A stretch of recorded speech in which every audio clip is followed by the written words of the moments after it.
Good evening. Welcome to Legislator's File. My name is Chukwuemeka Modelem. Legislator's File is the program the member representing Agwata Constituency 2 in Anambra State House of Assembly, Honorable Tony Mwabike, uses to showcase his activities in Agwata Constituency 2 and on the floor of the House. Before we go into the program, let's take a short break. Do you wish to know the activities of the member representing Agwata Constituency 2 in Anambra State House of Assembly, Honorable Tony Mwabike, on the floor of the House and the constituency?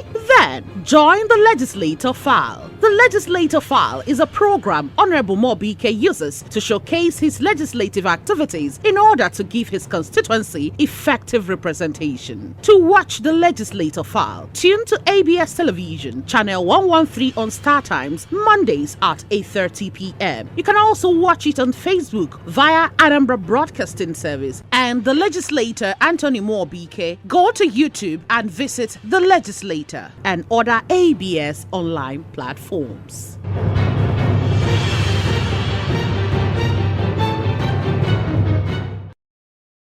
Welcome back to the program. With me in the studio is Honorable Tony Mwabike. Honorable, welcome to Legislator's File. Thank you very much. Thank you so much for coming. Let's go straight to business.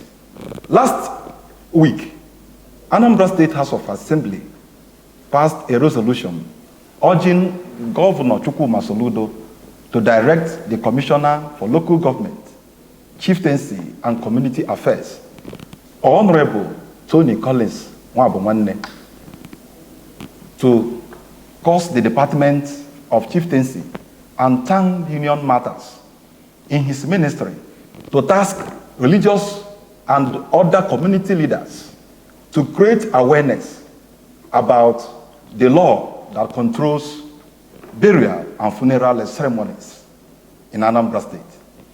The House passed the resolution following a motion sponsored to that effect by the member representing Agwata Constituency 2, Honorable Tony Mwabike. That's the man with me in the studio. Honorable, this is your motion. Can you tell us more, about the bill? Yes, actually in 2019, the then 7th Assembly of Anambra State House of Assembly passed this burial law. The number of that law is ANHA, that's Anambra State House of Assembly /law/2019/04. And that is the law to control burial and funeral ceremonies in Anambra State. So basically what that law borders on is to regulate the way and manner burials and funerals are conducted in Anambra State. Emeka, you yourself, you're from here, you're from this state. Yeah. So you understand, it's a very simple thing. Everybody knows that in Anambra State, today and prior, that burials has become a show of opulence and affluence.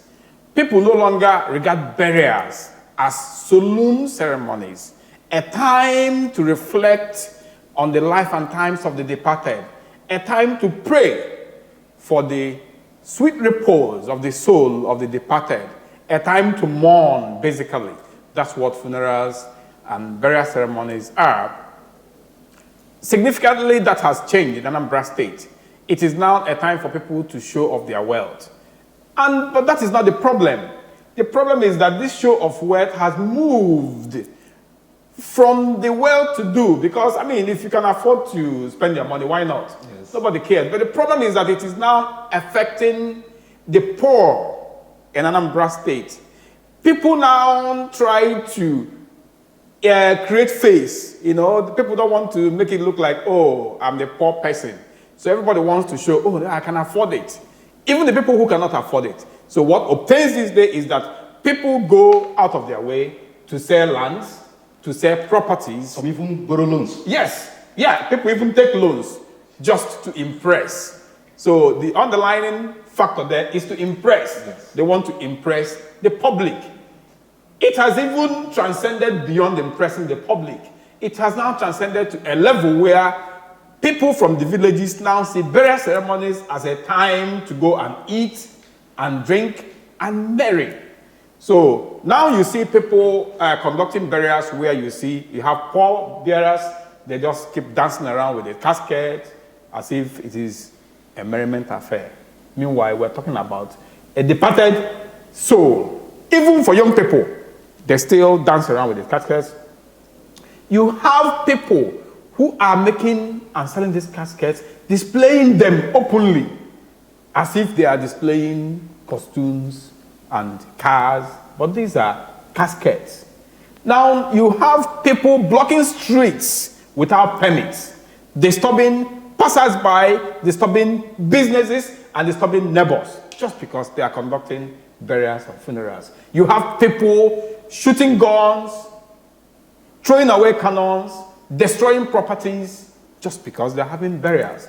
And then the worst of it is that you have these gender-sensitive negative practices where widows, in particular, are made to mourn loved ones for upwards of 6 months and above.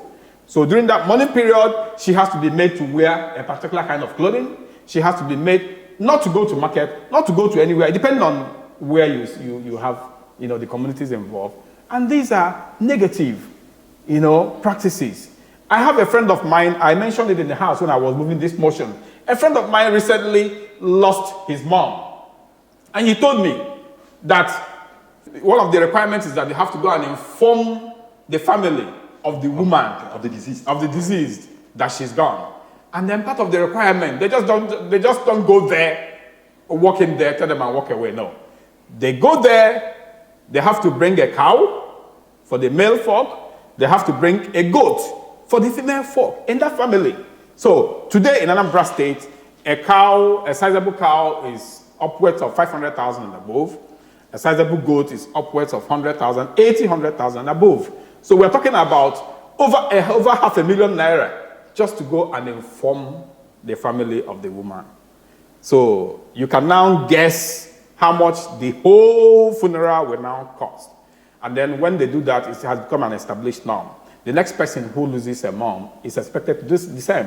Otherwise, you'll be seen as a not have, right? So people will now go and sell properties to conform to this norm, which is antithetical, which is negative, which is discouraging to the progress of the state.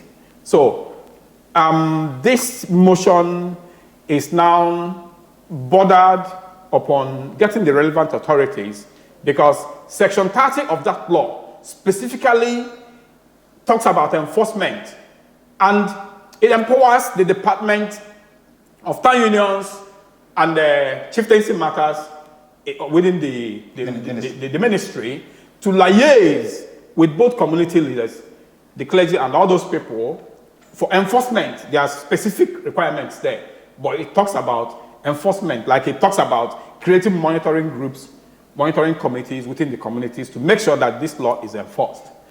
But at this point, I also want to talk about the importance of religious leaders and community leaders vis-a-vis enforcement of this law. Okay. In Anambra State, all the communities, we know that religious leaders, I'm talking about the clergy now, and then the community leaders, because everybody is not a Christian. Sure. Other community leaders, they are fully and directly involved in matters of burial.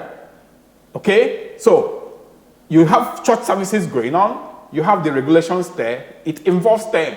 So, in the past, they are also complicit. They are also complicit in the involvement of these negative practices. Okay? I don't want to go into that, but they are complicit. But good thing is that they are part of the people who helped to formulate this law. So now they will be involved. Their own role is more of creating awareness. Because when you go to church, when you go to wherever community meetings, those leaders, they keep talking, when they talk about this law, and they try to enlighten the people on the need to conform with this law. Over time, people will start to realize that these practices are wasteful. And that wasteful degenerates into other tendencies that is very, very negative for our overall development as a people. So this motion calls on them to liaise on the relevant department in the ministry to liaise with these community leaders to create awareness and to begin and commence immediate enforcement of this law to control burial and funeral ceremonies in Anambra State. Yeah, Honorable, you think from your explanation, religious and community leaders have the capacity, to enforce this law? Yes, I think I'm absolutely sure of their ability and their capacity to help in the enforcement of this law. Remember, these religious and community leaders, they don't enforce it. They help to create the awareness. The law specifically empowers them to create the department to form monitoring committees. Okay, so these religious leaders are just there to help to create awareness, and they can do it because our people are very, very religious. So the churches, and other non-Christian sects, they have people that lead them and they listen. Our people are spiritual. So if these people talk to them, the people will listen. People will start to understand. It bothers on the people understanding. The problem we have right now is that people don't understand the reason why this law was created, which necessitates the need for creating awareness. If people get to become aware, they will start to conform with the law. Okay, thank you so much. If you are just joining us, we are discussing burial and funeral ceremonies law, enacted by Anambra State House of Assembly. And the honorable member with me in the studio sponsored a motion, last week, asking the Commissioner, Chieftaincy Affairs, Honorable Tony Collins Mwabamane, to cause the Department of Chieftaincy and Town Union Matters in his ministry to task the religious and other community leaders to create awareness about this law so that our people will desist from expensive burials, saying no to expensive burials. At this point, we will take a short break. Do you wish to know the activities of the member representing Agwata Constituency 2 in Anambra State House of Assembly, Honorable Tony Mobike, on the floor of the House and the constituency? Then join the Legislator File. The Legislator File is a program Honorable Mobike uses to showcase his legislative activities in order to give his constituency effective representation. To watch the Legislator File, tune to ABS Television, channel 113 on Star Times, Mondays at 8:30 p.m. You can also watch it on Facebook via Anambra Broadcasting Service and the Legislator Anthony Mobike. Go to YouTube and visit the Legislator and other ABS online platforms.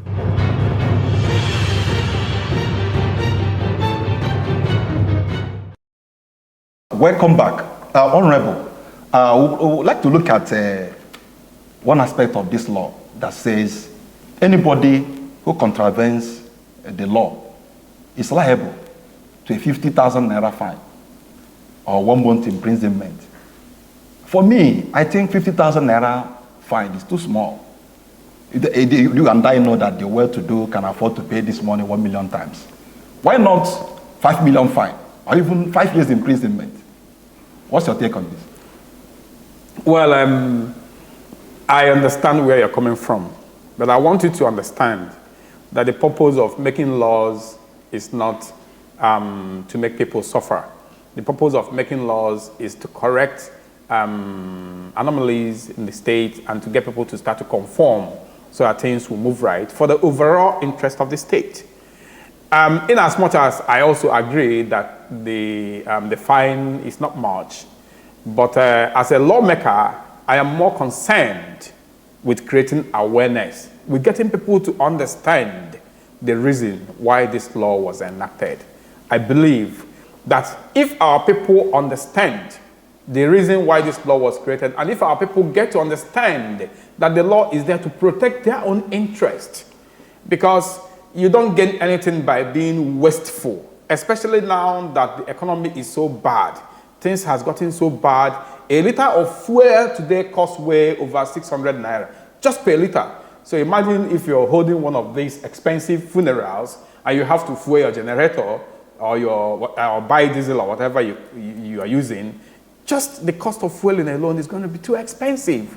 So instead of now having your burial for 5 days, 6 days, as the case may be, that has been obtainable in the state, you have your burial in just 1 day. That's what the law says.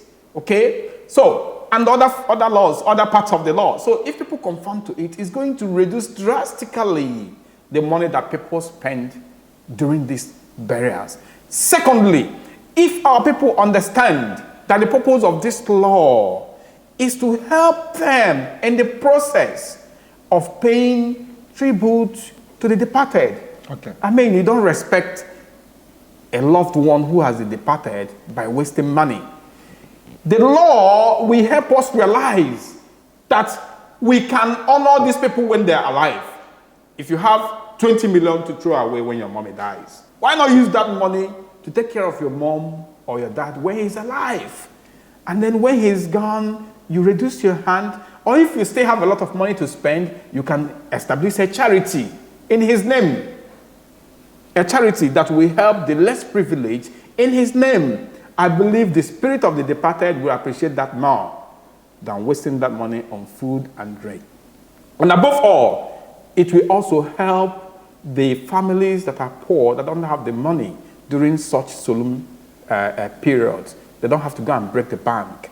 They don't have to go and sell their properties. They don't have to go borrow money just to conform to a negative established norm, to make it look like they are well to do when they are not. So I think it's not about the fine, it's about getting our people to understand the reason. If they realize the reason, then the practice will go down and the law must have achieved the reason why it was made in the first place. If you raise the money, it's not going to help. You still see people who have the money who will still be paying. So I think enforcement has to do more with creating awareness, and then the awareness will get people to reduce the practice. What about those who keep their dead one in the mortuary for more than one year? What is the position of the law on that? The position of this law is that you don't leave a corpse in the mortuary for more than 2 months. So that means if you lose a loved one, you can deposit the body in the mortuary. Within 1 to 2 months, the body will be committed to Mother Earth. Okay, so that helps, because if you go to the mortuaries today, you see corpses that has been lying there for over 6 months, some over 1 year. Not because they are abandoned, no. Because the family, they are trying to raise money to organize a big burial an affluent burial. Okay, so I think the law addressed that. So if you have, if you're unfortunate to lose a loved one, the body wouldn't be in the mortuary for more than 2 months. In Oka, for instance, Honorable, when a family is doing the burial of their beloved one, you find that the street will be blocked. Sometimes properties are destroyed.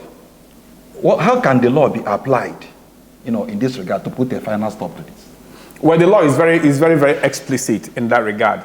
The law bans blocking of streets or other thoroughfares for the purpose of burial. The law is against it. But if for a reason a family needs to block a road for whatever reason, I think the right thing to do would be to approach the relevant ministry, which in this case would be the Ministry of Local Government, Chieftaincy and Community Affairs. Approach them, give their reasons, and then ask for permit to block a section of the road. If the ministry deems it necessary or correct, they will grant the permit. Otherwise, it will be refused. Yeah. Okay, you have heard it from him. We are saying that all of us should discourage expensive burials. That is ostentatious burial ceremony. Because sometimes, the relations of the deceased, may not be capable, to give their beloved one who has passed on expensive burial. You find that they take loan, some even sell lands just to show off. We should not encourage that. Honorable, away from the burial law, let's look at the 63rd birthday of the governor of Anambra State, Mr. Governor, Professor Chukwuma Soludo. At 63rd, you sponsored the motion on the floor of the House, congratulating the governor on his 63rd birthday celebration. You are also representing the governor. Okay, tell us, all you know about this, Mr. Governor. Well, I told the House, I called the member of the House the fact that the election of Professor Chukwuma Soludo elicited so much hope and support from the multitude of people in Anambra State. As a result of his track record, his expertise, and his proven integrity. And he did not fail. In little, just above 1 year in office, he has done so humongously, so much in Anambra State, that the record he has created has not, it is unprecedented in the history of Anambra State. The period coinciding, ironically, we are celebrating an added 1 year to his life, which is his 63rd birthday. And then, it sent me thinking, this man is a quintessence. This man is an enigma in every sense of it. What he has done, in just 1 year or a little over 1 year in office, he has awarded and partly constructed to completion over 300 kilometers of road. It is unprecedented in the history of Anambra State. No other governor has that track record. He employed over 5,000 teachers and changed our institutions of learning from major schools to schools with teachers. And then he employed over 300 medical workers, changed our general hospitals and all other hospitals from mere consulting clinics to hospitals with doctors. He did so much. In my own local government in Agwata, currently constructing a flyover bridge. This flyover bridge, when completed, will change the landscape of Agwata local government positively forever. The economy of the place will change, and he's doing the same in different ways. He has done in Okpoko, he's doing all over Anambra State. So, ruminating over all these achievements within a short period, I felt it is only pertinent that the House of Assembly will congratulate His Excellency, Mr. Governor, on his 63rd birthday. That was why I moved that motion. And I'm thankful to my colleagues that everybody took turns to congratulate the governor and say, happy birthday, Mr. Governor. Thank you so much, Honorable Tony Mobike, the member representing the good people of Agwata Constituency 2 in Anambra State House of Assembly, for living up to expectation. The people of Agwata Constituency 2, from my own observation, made the right choice in you. All I can say about the governor is that he is doing very well. The governor is doing well, developing all sectors simultaneously, awarding roads that are in bad shape for construction. The man is doing wonderfully well. And I think all we have to do as Ndi Anambra is to complement his efforts, in developing the state by, paying our taxes and levies as when due. If you see something, say something, Yes. so that Anambra will be safe, for you and I. It is on this note, we end today's edition of the program, the Legislator's File. And for my guest, Honorable Tony Mwabike, your final message to the viewer. My final message to the viewer is let everybody who is an indigenous of Anambra State support Mr. Governor's work, especially our brothers in diaspora and people who have businesses outside the state. The message of Mr. Governor today is come back and invest in Anambra State. Anambra is for you. I'm calling on everybody to support this government because at the end of the day, Anambra is our home. Let's make Anambra State a destination and not a departure launch. Thank you, Anambra. Thank you so much, Andre Tony Mwabike. And for me, I want to appreciate you, for being here for us. Join us next time for another scintillating edition of the Legislator's File. Thanks for watching.